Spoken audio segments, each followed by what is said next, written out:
할렐루야, 목회연구소 담다와 함께하는 모든 교회와 성도 여러분, 반갑습니다. 목회연구소 담다, 이번 집회를 통해서, 특히 이번 집회를 호스트해 주시는 LA 비치의 교회와 또 장명기 목사님과 아, 모든 성도님들 위해 하나님의 축복이 크게 임하시기를 간절히 바랍니다. 또 함께 집회에 참여하는 모든 성도들에게도 이번 주제와 같이 주님께 주시는 회복의 은혜가 그 회복의 자리가 풍성하게 주어지기를 간절히 바랍니다. 오늘 저는 요한복음 5장 1절에서 18절에 나오는 아, 38년 된 병자를 치유하시는 주님의 그 회복 주심, 치유하심, 안식 주심의 사건을 살펴보면서 안식과 회복, 또 그 안식과 회복을 베풀기 위해서 함께 주님과 일하는 사람들이라는 제목으로 또 주제로 함께 은혜를 나누려고 합니다. 이스라엘 사람들은 무교절, 유월절이라고도 하죠. 무교절, 맥추절, 수장절, 이 세 중요한 명절마다 예루살렘을 방문하고 그곳에 머물며 명절을 보내는 매우 독특한 관습을 지켜왔습니다. 이스라엘 사람들이 이렇게 명절을 맞아서 자기의 고향이 아닐지라도 예루살렘을 찾는 이유는 출애굽기 23장 14절에서 17절에 말씀해 주신 것처럼 하나님께서 이스라엘의 모든 남자들에게 1년에 적어도 3번 예루살렘에 있는 성전에 올라와서 하나님 앞에 얼굴을 보이라 라고 명령하고 있기 때문입니다. 예수님 당시에는 3번의 명절 모두 예루살렘에 올라갔던 경우는 많이 드물었다고 합니다. 그만큼 삶이 각박하고 힘들었던 것이겠죠. 그래서 대체로 1년에 한 번 정도 상경을 했다고 합니다. 그것도 여유가 없기 때문에 1년 내내 비축하고 절약을 해서 그 명절에 예루살렘에 올라가는 그 비용을 충당하고 또 가서 일주일간 명절을 보내는 기간을 충당하고 또 내려오는 비용까지도 충당을 했던 것이죠. 예수께서도 공생의 사역 동안 이 명절을 기회 삼아서 예루살렘과 갈릴리를 종종 오가셨던 것으로 복음서 말씀들은 기록하고 있습니다.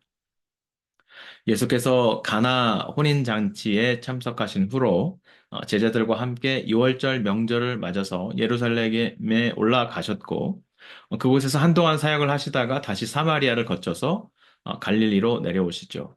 사마리아로 내려오면서 여러분 잘 알고 있는 수가성 여인을 만나 그를 구원하시고 또 갈릴리로 내려와 선지자들을 환영하지 않는 그 갈릴리로 내려와 그곳에서 또 아들이 죽어가는 그래서 정말 힘들어하고 있는 한 왕의 관리 그를 만나 그와 말씀 나누시며 그의 아들을 치유해 주시는 사건을 본문이 기록하고 있기도 합니다.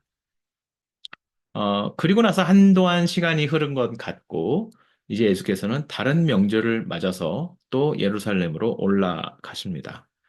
구체적으로 어떤 명절인지 알 수 없지만 이번에도 다른 때와 마찬가지로 예루살렘 거리는 민족의 대명절을 맞아서 축제가 연일 벌어지고 있었을 테고 거리는 사람들로 복새통을 이루고 있겠고 또 성전들에서는 예수께서 지난 6월절에 오셨다가 한바탕 시위를 하시고 이 성전을 허물어라 내가 3일 만에 다시 짓겠다. 너희가 이 성전을 하나님의 뜻과 상관없는 만인이 기도하는 집이 아닌 강도의 집으로 장사하는 집으로 바꾸었다라고 선언하셨지만 아마도 전혀 변화하지 않고 여전히 그곳에서는 재물이 될 짐승이 우는 소리가 들려오고 또 그 짐승을 파는 장사꾼들의 흥정하는 목소리로 시끌시끌하고 또 환전상인들이 동전을 바꿔주는 그 짤그랑짤그랑 거리는 소리가 나고 또 성전 안뜰에 들어가면 재물된 짐승들을 계속해서 도살하고 있기 때문에 짐승들에게서 나는 외마디 비명소리,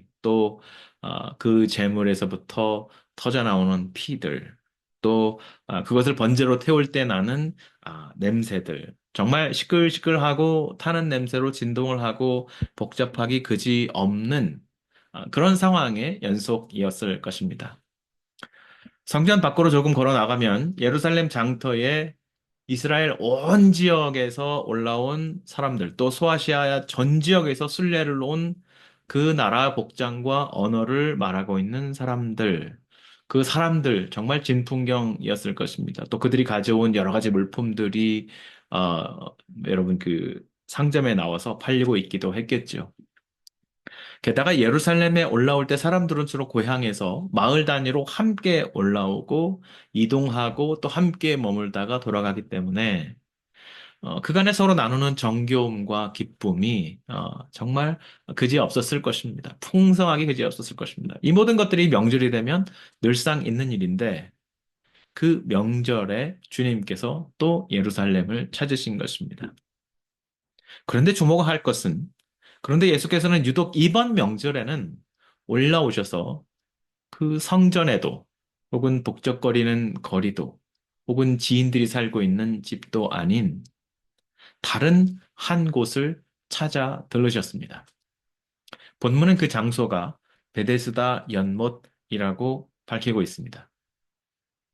요한복음을 읽어 가다 보면 주님께서 일부러 사마리아의 한 여인이 있는 그 우물가를 찾아서 그 여인을 만나신 것이나 또 갈릴리에 오셔서 그를 겉으로는 환영하는 것 같지만 실제로 그의 제자로 나오지 않는 많은 군중들 속에서 정말 고뇌하면서 예수님께 나와 자기 아들을 살려달라고 믿음 없음을 도와달라고 하는 그 왕의 신하, 그를 만나 주신 것들을 보면 주님은 누군가를 만나실 때 우연히 혹은 무작위적으로 만나 주시는 것이 아니라 늘 의도적으로 그리고 주도적으로 찾아오셨다는 사실을 우리는 발견하게 됩니다. 그러므로 이번에도 주님께서 갈릴리에서 여러 날을 걸어서 예루살렘에 도착해서 좀 쉬실 법도 하고 성전에 가셨을 법도 하고 기도를 하셨을 법도 하고 또 교분이 있는 친지들과 혹은 지인들과 만나서 회포를 풀며 여독을 풀었을 것 같기도 한데 주님께서 곧바로 베데스다 연못에 찾아갔던 사실을 성경이 말하고 있는 것을 보면 이것 역시 주님께서 의도적으로 그리고 주도적으로 찾아가신 사건이라는 것을 우리는 염두에 두고 말씀을 이해해야 할 것입니다. 그렇다면 예수께서 성전도 들으시지 않고 곧바로 향하신 이 베데스다는 어떤 곳일까요? 주님께서 이곳으로 가신 이유는 도대체 무엇일까요? 본문을 보면 물이 가득 채워진 건물이라는 뜻을 가진 베데스다라는 이름의 연못이 성전 바깥으로 나가고 들어가는 양문이라는 그 문 곁에 있었다라고 기록하고 있습니다. 이스라엘에 있는 것 같아요. 이스라엘에 있는 박물관, 한 박물관에 가면 여러 가지 역사적인 고증을 통해서 당시 예루살렘의 모습을 재현해 놓은 모형이 있습니다. 그 모형에 오늘 본문이 묘사하고 있는 양문 혹은 양의 문과 그 바깥 가까운 곳에 설치된 베데스다 풀도 함께 구현이 되어 있습니다. 인터넷에서 그 모양의 사진을 가져와 봤어요. 이해에 도움이 되시면 좋겠습니다. 어, 사진을 보시면 성전이 있고 성전을 둘러싸고 있는 장방형의 건물 성체가 보이죠. 그것을 우리는 성전산이라고 부릅니다. 가장 높은 곳에 우뚝 성전과 그 관련된 건물이 솟아있기 때문에 우리가 성전산이라고 부르는데 그 성전산 우측, 여러분이 보시기에 우측을 보시면 제가 빨간색으로 표시해 놓은 화살표로 표시해 놓은 쉽스게이트, 쉽게이트, 양문이라는 문이 있고요. 양문 바깥으로 조금 걸어 나가면 빨간 동그라미를 쳐준 베데스다 풀의 한 일부 부분을 제가 표시를 해 놓았습니다. 그곳으로 초점을 옮겨서 베데스다 연못을 좀 확장해 보면 아, 베데스다 풀이 이렇게 확 드러나죠. 다섯 행각에 있는 저수 시설입니다. 사진을 보시면 본문의 묘사대로 가장자리에 지붕이 있고 그 아래로 사람들이 오갈 수 있는 복도가 있는 이 복도가 저수지를 사방으로 둘러싸고 있는 모습을 보실 수 있습니다. 사방으로 그 복도가 둘러싸고 있고 또 그 가운데를 가르는 그 자리에도 복도가 자리를 하고 있죠. 이 복도를 지붕이 있는 이 복도를 행각 혹은 주랑이라고 부릅니다. 그래서 모두 다섯 개의 행각 혹은 주랑으로 이루어져 있고 둘러싸여 있는 이 두 개의 붙어 있는 저수 시설을 베데스다라고 하죠. 필시 이 건물의 건축 양식은 그리스 로마의 방식을 따랐을 텐데 행각 혹은 주랑이라고 불리우는 이 복도를 헬라어로 스토아라고 합니다. 실제로 고대 그리스의 철학 학파 중에 스토아라는 이름을 가진 학파가 있잖아요. 이들이 고대 그리스의 강렬한 햇살을 피해서 주랑 아래에서 그들의 학문을 논하고 철학을 논하고 토론을 했기 때문에 그들의 이름이 스토아 학파가 되었다고 합니다. 어쨌든 이것과 유사한 형태로 지어진 베데스다 저수지의 행각에도 많은 사람들이 모여 있었습니다. 이 베데스다 풀은 우리말 성경이 못 혹은 연못으로 번역을 해 놓아서 마치 들에서 자연 발생적으로 형성된 작은 규모의 연못이라고 이해하기 쉽지만 실제로는 수심이 10여 미터에 달하는 아주 깊은 인공으로 조성된 저수 시설입니다. 이 물은 평시에 식수와 농업용수로 사용되었다고도 하고요. 특히 명절에는 그 양문으로 들어가는 수도 없이 들어가는 명절에 도살을 당하고 제물이 되는 그 제물들을 깨끗하게 씻는 물로 전량 다 공급이 되었다고 해요. 가끔 저수지의 물에 어떤 기현상이 생기곤 합니다. 그런데 사람들은 그것을 천사가 와서 물을 휘젓기 때문이라고 말했고 또 그렇게 들었고 믿기 시작했습니다. 그래서 그 저수지의 물에 뭔가 변동이 생겨날 때 가장 먼저 뛰어 들어가는 병자가 그 병이 깨끗하게 치유된다는 소문도 함께 돌아서 늘 병자들이 이 행각을 가득 메우고 있었습니다. 특히 명절이 되어서 성전에서 사용하는 물의 사용량이 여러 배로 증가하면 재물을 깨끗하게 씻어야 하니까요. 당연히 저수지의 물의 양도 크게 변동을 하면서 변화들이 일어나는 것이죠. 기포가 있다든지, 물이 줄며 회오리가 생긴다든지 하게 되는데, 그 빈도도 당연히 잦아졌을 것입니다. 그래서 명절에는 더 많은 병자들이 이 행각을 찾아와서 정말 빈틈없이 가득 메우고 있었을 것이라고 우리 짐작할 수 있습니다. 주님께서 이번 명절에 예루살렘에 도착하자마자 성전이 아닌 이 베데스다 연못, 그것도 온갖 병자들이 와서 머물고 있는 행각을 찾아오셨습니다. 오늘 본문은 이 행각 아래 자리 잡고 있는 그 병자들 중에 유독 특히 38년이나 중병을 앓고 있던 한 사람에게 주목하고 있습니다. 당대 유대인 역사가 요세푸스의 기록에 의하면 예수님이 사역하던 그 당시에 유대인들의 평균 수명이 약 40대 정도였다고 합니다. 그러니까 이 사람은 보통 사람들의 수명만큼이나 긴 인생의 여정을 질병과 함께 스트러글하며 살아온 것입니다. 6절에서 예수께서 이 병자를 보시고 단번에 병이 아주 오래된 줄을 아셨다라고 기록하고 있는데요. 이 말은 곧 이 사람이 이미 나이가 많았을 뿐만 아니라 병력도 길어서 그 병으로 인하여 매우 늙고 쇠약하고 수척했음을 말해주고 있는 것입니다. 언젠가부터는 병이 낫기 위한 모든 시도와 노력이 헛되다는 것을 깨달았을 것이고, 그날로부터는 그냥 이 베데스다 연못에 나와 시간을 보내고 있었던 것이겠죠. 물의 소용돌이가 잃고 변화가 생기는 일이 그리 흔치도 않거니와 자주 일어난다고 해도 이제 자기 한 몸조차도 가누기 힘들었던 그였기에 다른 사람에게 뜻하지 않게 순서를 계속 내주어야 했습니다. 결국 이 베데스다 연못에 나와 있는 소위 짬밥이 꽤 길어졌을 것입니다.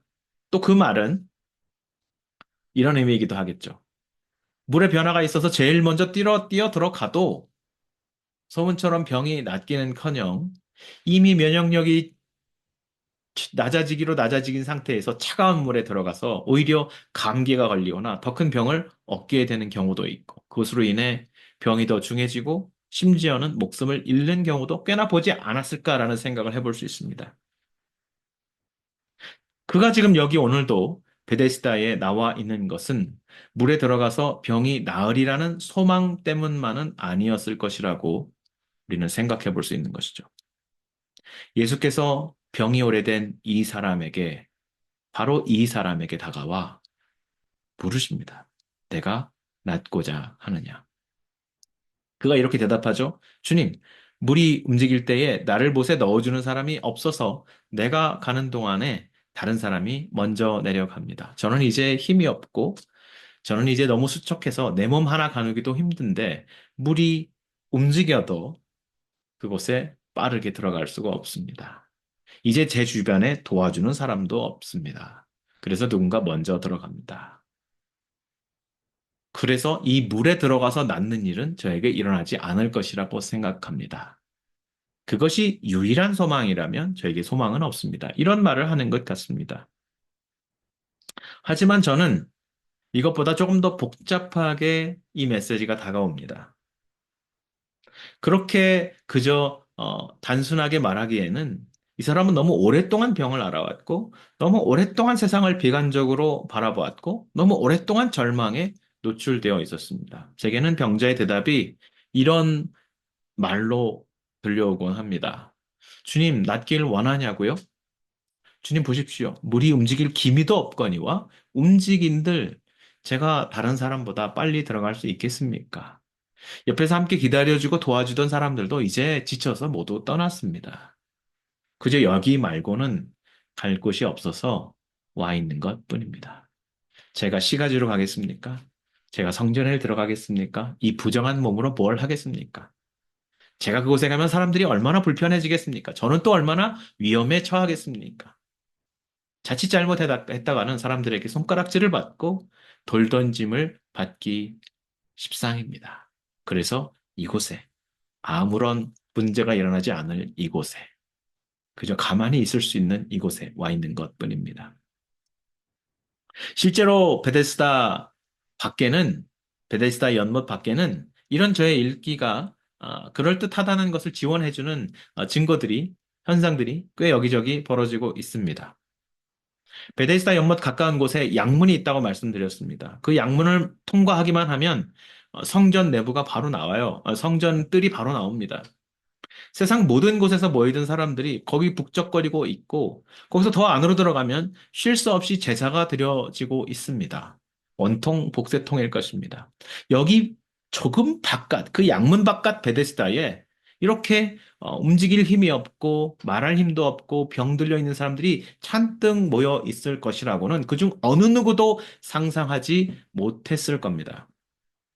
이 와중에도 말씀드린 그 양문으로는 제사에 드려질 짐승들이 쉴 새 없이 들어가고 있는 상황입니다.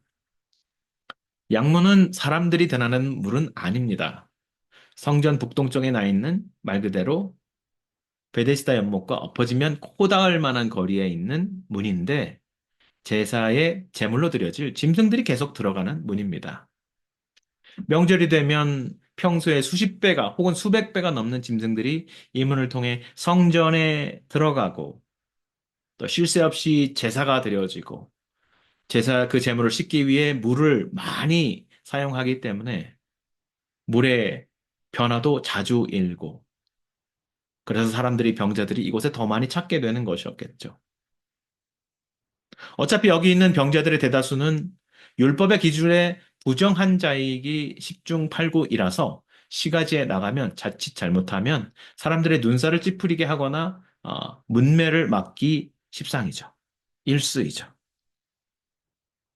쉴 새 없이 드나드는 그 짐승들을 보면서 그들도 이 성전으로 들어가고 싶었을 텐데 절대 그럴 수 없고 그래서도 안 되는 처지에 놓인 시쳇말로 시쳇말로 짐승보다 못하게 여겨지는 사람들이 거기 많이 모여 있었던 것입니다.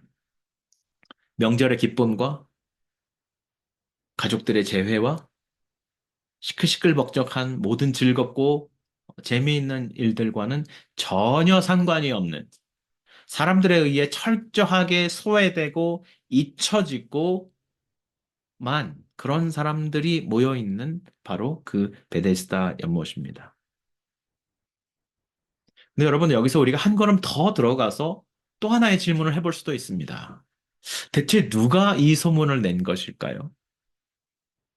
물이 동할 때 뛰어 들어가면 병이 낫는다는 소문을 퍼뜨려서 병자들로 하여금 여기 모여들게 한 사람, 그 희망 고문을 받게 한 사람, 누굴까요?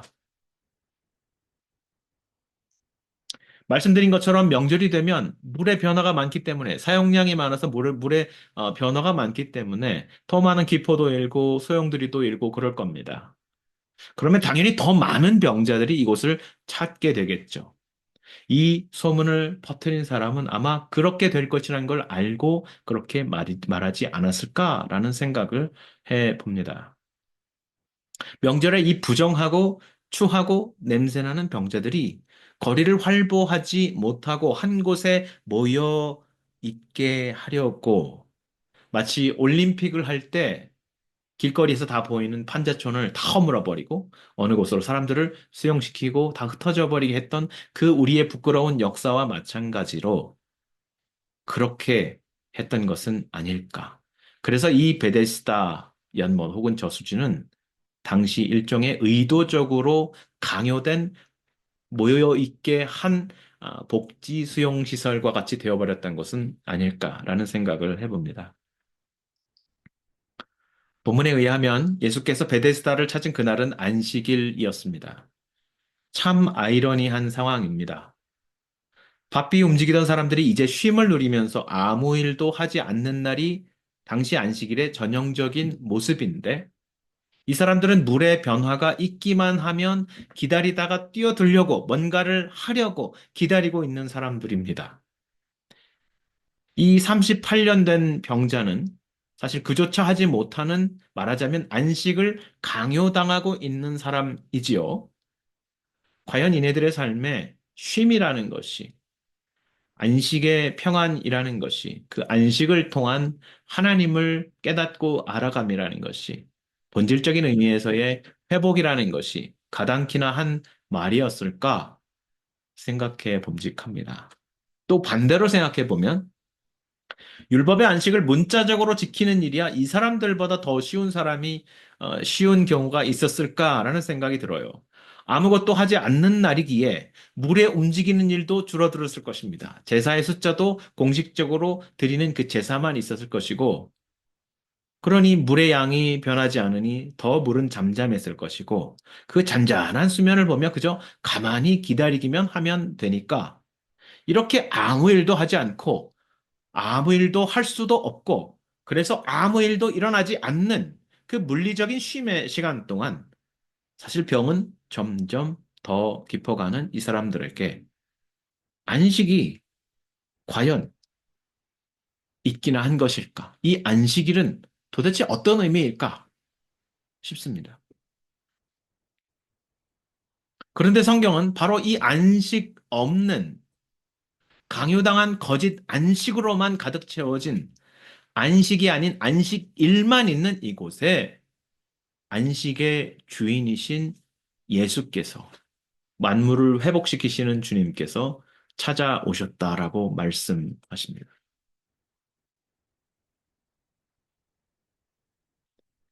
주님은 사람들이 북적거리고 웃음과 활기가 넘치는 시장으로 성전으로도 가지 않고 예루살렘에 도착하자마자 곧바로 이곳을 찾아오셨습니다.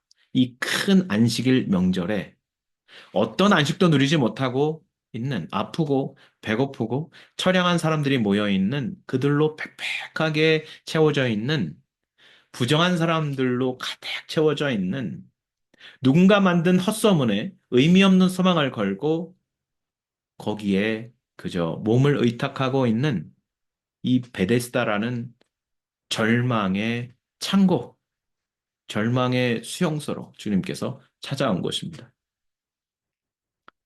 그 중에서도 어쩌면 이 베데스다 짬밥이 상당히 길었던 가장 오래됐던 병자.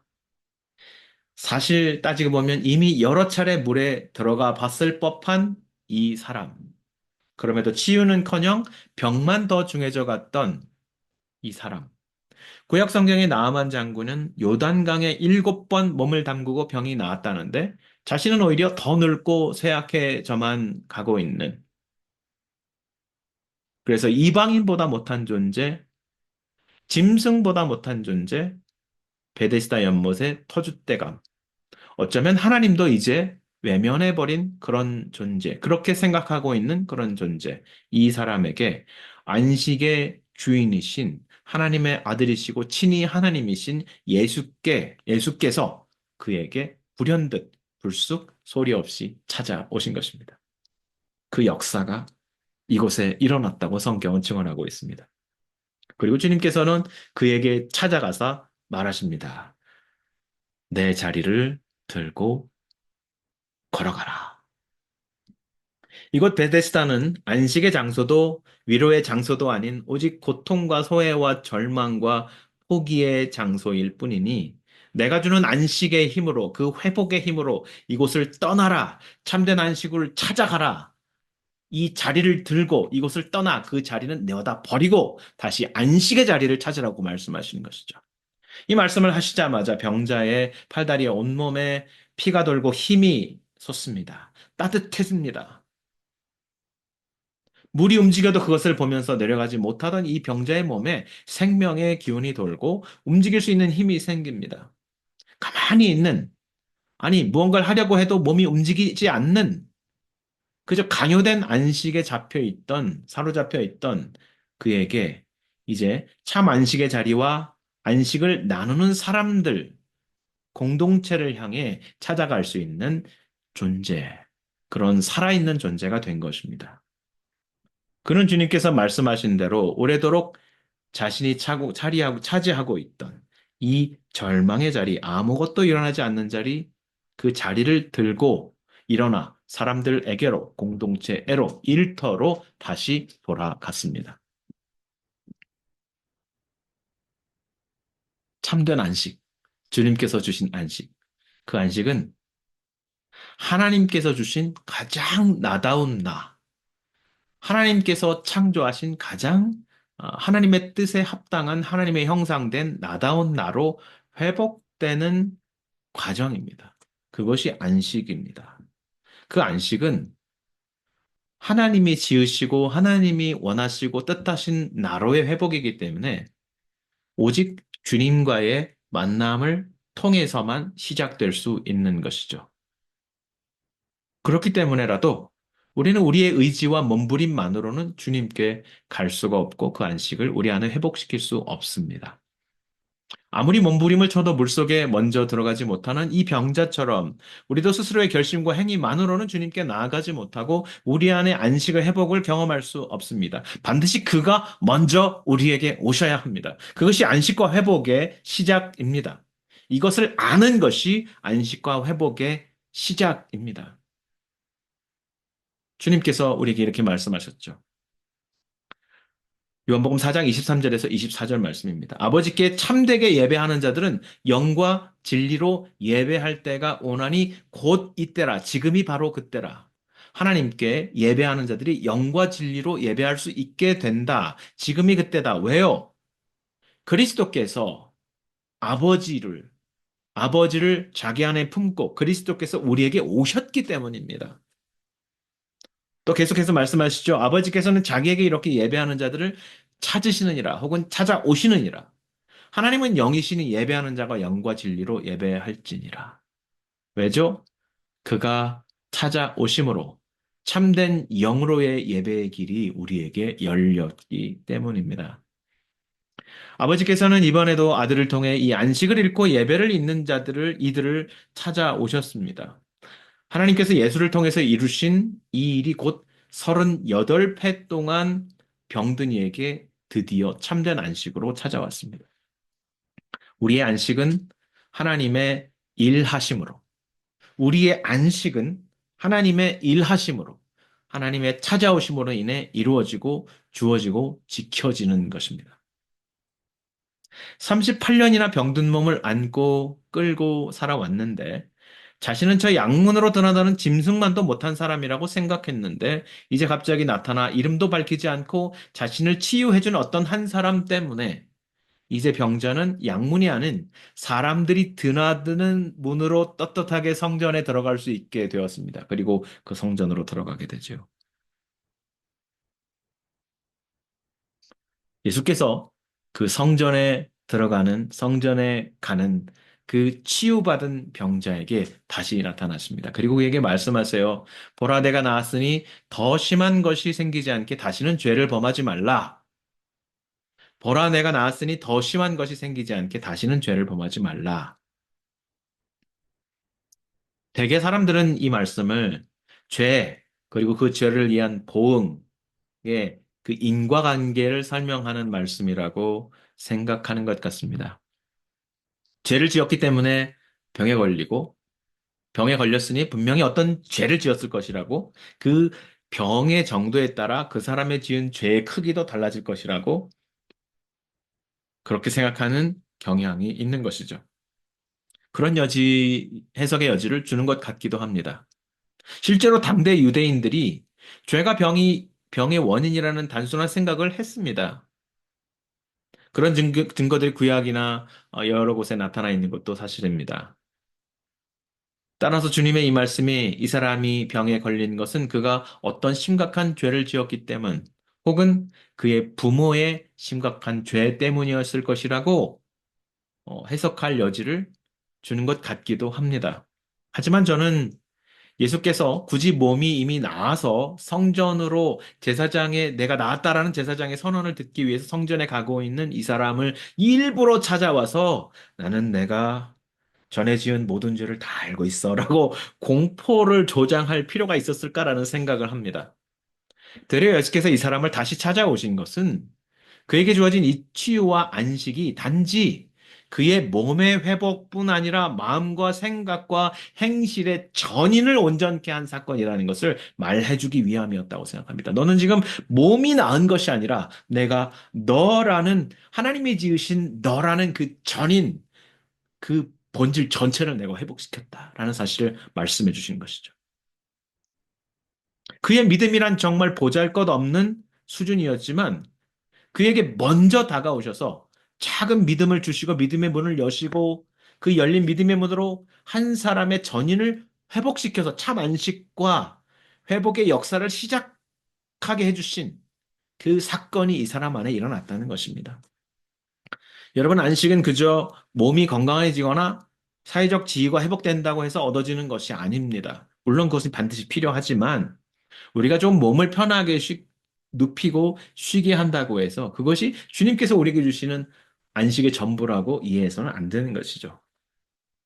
안식의 한 가지 필수 요건이 있다면 그것은 하나님과의 만남입니다.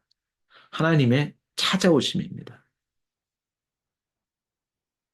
그래서 그 하나님과의 만남을 통해서 자기 영혼 깊숙이 숨겨진 인생의 가장 근본적인 문제, 근본적으로 인생을 쉬지 못하게 하는 문제인 죄를 직시하고 그 대속함, 그리스도께서 그 죄를 자기 십자가에 얹으셔서 하나님의 진노를 대신 받으셨다는 그 사실을 이해하기 시작하고 그래서 하나님을 이해하고 나를 이해하고 세상을 이해하는 그 이해가 시작되는 것. 그것이 하나님이 우리에게 주시는 안식의 본질이고 그 본질의 시작이라는 것입니다. 그래서 로마서 5장 6절과 8절 말씀에서 바울은 우리에게 분명히 이렇게 말씀하고 있습니다. 우리가 아직 연약할 때에 기약대로 그리스도께서 경건하지 않은 자를 위하여 죽으셨도다. 우리가 아직 죄인이었을 때에. 우리가 아직 죄인이었을 때에 그리스도께서 우리를 위하여 죽으심으로 하나님께서 우리에 대한 자기 사랑을 확증하셨느니라. 안식의 에너지는 우리를 향하신 하나님의 사랑에서부터 나오는 것입니다. 우리를 향하신 하나님의 사랑, 그 사랑이 우리에게 향해 있다는 것을 깨닫고 우리 안에 생겨나는 감사와 은혜에 대한 감격, 그것에 대한 반응, 그것에 대한 하나님과의 소통, 공동체 안에서의 나눔, 이것이 안식되게 하는 에너지의 근원이라는 것이죠. 하나님의 사랑, 대속의 사랑, 아들의 사랑. 예수께서 이 병자에게 선물한 참 안식은 유대인들이 생각하고 있는 안식과는 너무 다른 것이었습니다. 유대인들의 안식은 병의 치유를 받아 자리를 들고 떠나는 이 사람을 향해서 기쁨에 못 이겨 이것저것 펄쩍펄쩍 뛰고 춤을 추는 이 사람을 향해서 내가 지금 안식일을 어기고 있다고 말하면서 다시 주저앉히는 거기 그냥 있어. 거기 있어. 오늘 안식일이야. 이렇게 말하는. 하나님께서 그 아들을 통해서 주신 안식을 거스르고 좌절시키는 안식입니다. 안식이 아닌 것이죠. 그러나 예수께서는 그들에게 그렇게 헛된 위선적인 안식을 말하는 그들에게 이렇게 말씀하십니다. 내 아버지께서 이제까지 일하시니 나도 일한다.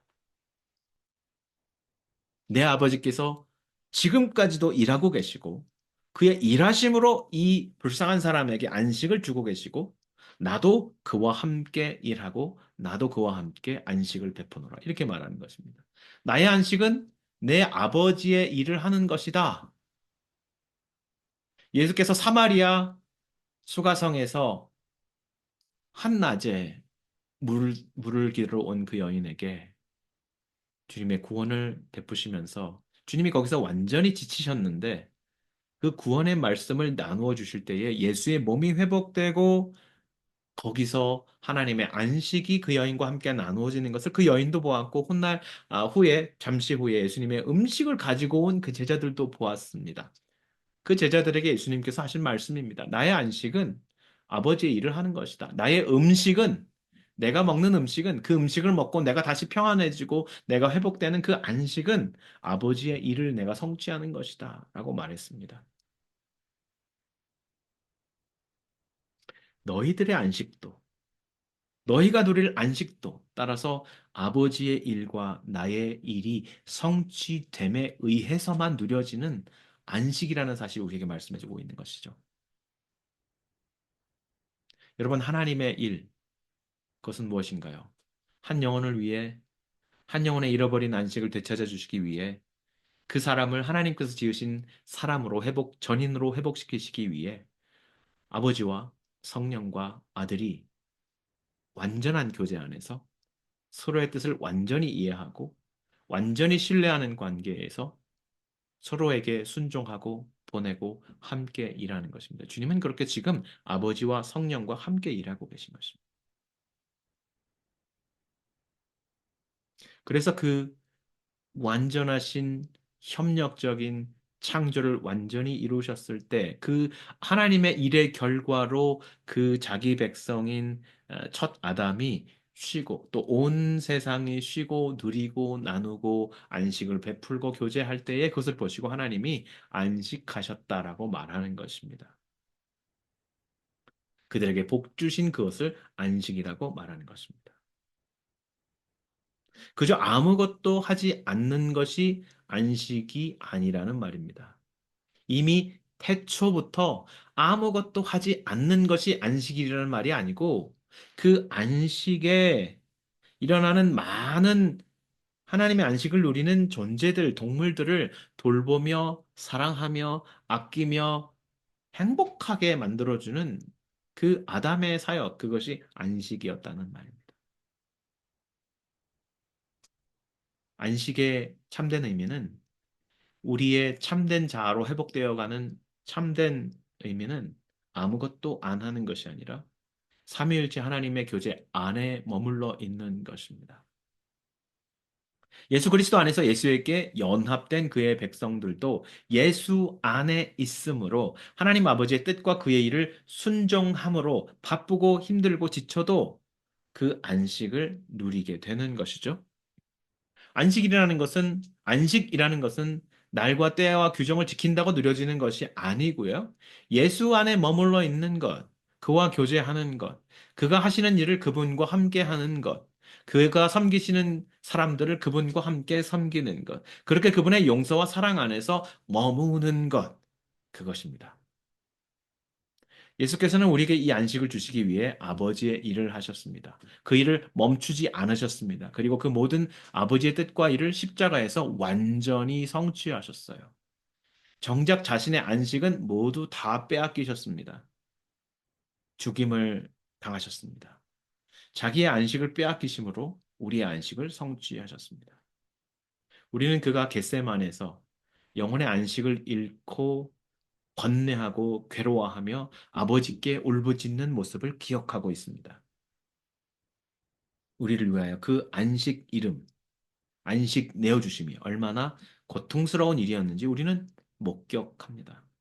그러나 주님은 그 겟세마네에서의 세 번의 기도 가운데 사라져버리고 빼앗겨버린 자기의 안식도 아버지와 함께 있음으로 회복하시는 모습을 동시에 우리에게 보여주고 있습니다. 그렇게 하심으로 주님은 세상을 이기신 것입니다. 십자가에서 자기 안식을 다 내어주심으로 세상의 모든 안식을 빼앗음으로 남의 안식을 빼앗아 내 안식을 삼는 이 세상을 이기셨습니다. 싸워 이기셨습니다. 세상의 어두움은 사탄의 세력은 남의 안식을 빼앗으라고 그를 일하게 하고 내가 쉬라고 말합니다. 더 많은 돈으로 사람을 부리고 그를 일하게 하고 그를 고통스럽게 함으로 너는 쉬고 너는 누리라라고 말합니다. 그러나 여러분, 안식은 빼앗는다고 해서 절대 자기 것이 되는 것이 아닙니다. 참된 안식은 하나님과 함께 머무는 일이기 때문에 그렇습니다. 심지어 내가 돈을 주고 부리는 그 사람도 그 사람의 안식도 나는 빼앗을 수 없습니다. 그가 그리스도와 함께 있다면 그 안식은 그 사람에게 머물러 있습니다. 절대 빼앗은 안식은 자기 것이 되지 않습니다. 하나님의 안식은 다른 이의 안식을 빼앗음으로가 아니라 오히려 그 안식을 베풀므로 그에게도 나에게도 누려지기 때문입니다. 그도 하나님께서 지으신 온전한 사람으로 회복이 되고 나도 그 안식을 베품으로 그리스도와 하나 된 연합 안에서 더욱더 하나님께서 지으신 본질적인 나로 회복되어 가는 것입니다. 그러므로 안식을 지키라는 것, 이 안식을 누리라는 것은 동시에 이 안식을 방해하고 안식을 빼앗는 세상과 세상에 저항하고 싸우는 것을 의미하기도 합니다. 주님께서 그 병자를 다시 찾으셔서 보라 내가 나았으니 더 심한 것이 생기지 않게 다시는 죄를 범하지 말라라고 말씀하신 것은 그 온전히 회복된 몸과 마음과 영혼으로 하나님의 거룩하고 의로운 삶을 살아가는데 힘쓰라는 것입니다. 하나님의 거룩한 삶을 회방하고 안식을 빼앗는 이 세상과 싸워가며 살아가라는 것입니다.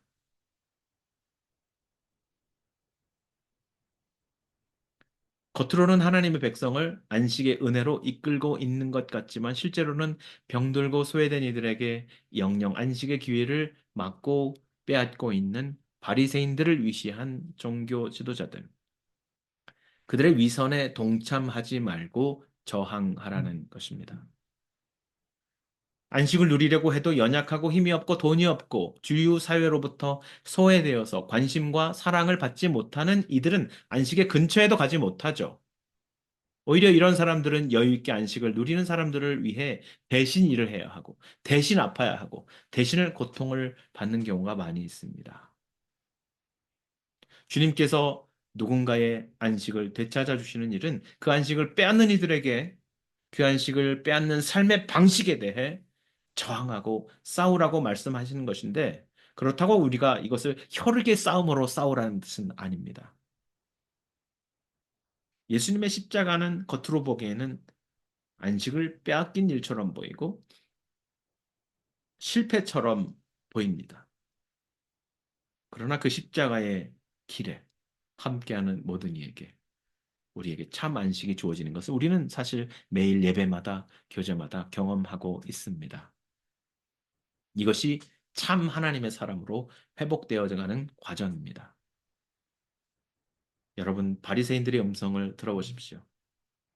이 38년 된 병자를 향해서 오늘은 안식일이니 오늘 병낫기를 거부하고 하루 더 아프라고 하루 더 병자의 자리에 남아 있으라고 그 자리에 머물러 있으라고 말하는 그 위선적이고 폭력적인 위선 안식을 보십시오. 하나님은 우리에게 말씀하십니다. 그 위선과 더불어 싸우고 그 자리에 머물러 있지 말고 안식을 누릴 뿐 아니라 안식을 베푸는 자리로 나아가 하나님께서 처음 지으셨던 아름다운 그 아담의 모습, 그러나 실패했지만 예수의 십자가에서 회복된 참 하나님의 사람의 모습, 그 모습으로 제자의 모습으로 회복되어 가라고 우리에게 말씀하십니다. 말씀을 맺겠습니다. 안식과 회복에 대해서 생각하다 보면 특히 오늘 본문에서 주님께서 하신 말씀, 내 아버지께서 일하시니 나도 일한다 하신 말씀. 아버지의 안식에 참여하시는 주님의 방법이 그의 일을 거부하고 쉬는 것, 그것이 아니라 하나님의 일을 성취하는 것을 우리에게 보여주신 그 사건, 그것을 볼 때, 또 내 양식은 하나님의 뜻을 이루는 것이다, 성취하는 것이다. 그것을 통해서 나는 회복되고 나는 그 안식에 머물게 된다, 안식을 누리게 된다라고 말씀하신 주님의 말씀을 생각할 때에 저는 종종 제 대학 시절 시골에서 목회하시던 부모님을 방문했었던 때를 떠올리게 됩니다. 아들이 왔다고 병들고 약한 몸을 일으켜서 이런저런 음식을 해 주시던 어머님. 어, 피곤하고 힘들지만 자신이 만들어준 음식을 맛있게 먹는 아들의 모습에서 행복을 느끼고 쉼을 느끼시던 그 어머님의 얼굴이 생각이 납니다. 이제 아들이 떠난다고 여러 가지 반찬들을 바리바리 싸서 손에 들려주고자 하셨던 그 어머님의 마음. 분주하고 바쁘게 일하시지만 그 얼굴에 마음에 가득 찼던 그 행복과 그 마음의 쉼을, 마음의 누림을 바라보게 됩니다. 그때는 그 사랑을 잘 알지 못해서 어떻게든 빨리 집을 떠나서 도시로 돌아가고 싶어 했고, 어머님이 주시는 그 반찬이 부끄럽고 무겁고 귀찮아서 그것을 들고 버스에 올라타기가 싫어서 어떻게든 어머님을 만류시켰는데요. 그 기억들이 새록새록 나면서, 아, 그런 것이었구나. 그런 생각을 하게 됩니다. 참 안식은 아무것도 하지 않음에 있지 않습니다. 하나님의 뜻 가운데 동행하며 그가 하시는 일에 동참하고 함께 하나님과 일하는 데 있습니다. 하나님의 안식에 동참하고 그 안식에서 하나님을 알아가고 경험하는 것. 그래서 처음 우리를 창조하신 그 하나님이 형상된 온전한 사람으로 조금씩 조금씩 세워져 가고 빚어져 가는 것.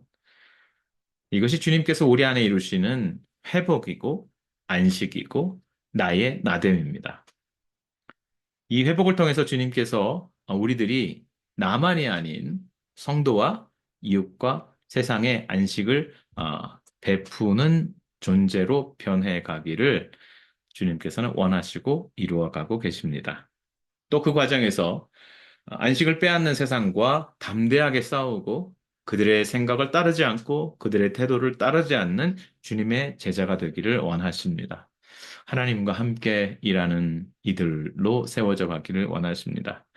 귀한 성도님들, 모두 이 안식을 베푸는 하나님과 함께 일하는 주님의 동역자들이 되시기를 간절히 바라고 소원합니다. 그곳에 하나님을 알아가는 기쁨, 회복되는 기쁨, 가장 나다운 나로 회복되어져 가는 기쁨이 충만하기를 예수 그리스도 이름으로 축복합니다. 아멘.